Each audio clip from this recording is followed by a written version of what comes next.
वफादार कुत्ते अपने मालिक का ही साथ दोगे, है ना? मगर मुझे पता है तुम्हारा मुंह कैसे खुलवाना है।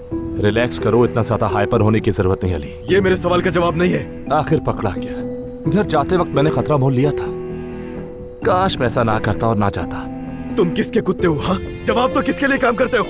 जैसा कि तुमने कहा, कुत्ते तो बहुत वफादार और मुहाफिज होते हैं। मुझसे फजूल बकवास मत करो, बताओ जल्दी। तुम्हारा वरना वो हशर करूंगा कि पुलिस के हवाले करने के लिए भीख मांगोगे तुम मुझसे।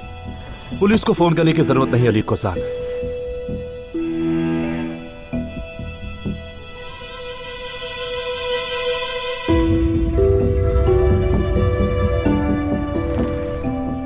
तुम पहले ही पुलिस से बात कर रहे हो। ये तुम क्या बकवास कर रहे हो? पहले तुम जर्मनी से आते हो, उसके बाद मेरी कंपनी के पार्टनर बन जाते हो, फिर मेरे घर में घुसने के बाद डिवाइस लगाकर तुम ये कह रहे हो कि तुम पुलिस वाले हो। सच बताओ, तुम्हारी असली शनाख्त क्या है आखिर? पुलिस हो तुम, और मैं ये क्यों मानूं कि ये तुम्हारी बिल्कुल असली शनाख्त है? बताओ मुझे। मैं खास यूनिट का सरबराह हूं अली। मैं जिस काम से आया हूं उसकी तफसील तुम्हें नहीं दे सकता। ये एक बहुत तवील मुहिम का आखिरी मरहला है, और वो आखिरी मरहला सिर्फ तुम हो अली कोसान।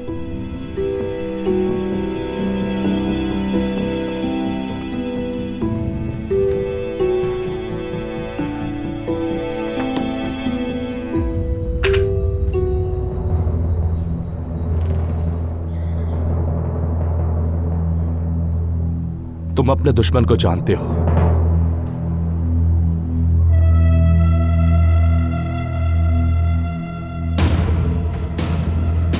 तुम उसका टारगेट हो।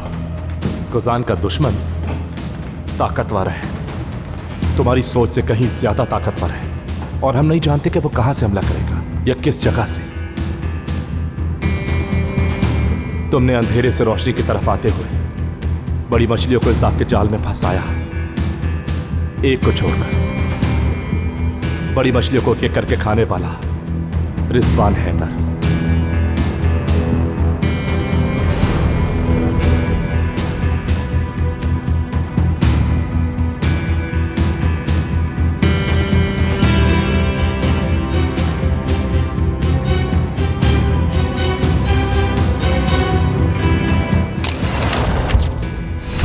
तुम निशाना नहीं बने, तुमने उसका नेटवर्क तोड़ दिया, बिल्कुल हमारी तरह।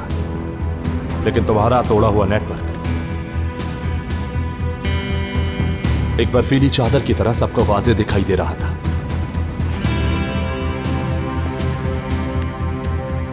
रिजवान हैदर के बारे में हमें अब तक बस इतना ही मालूम है।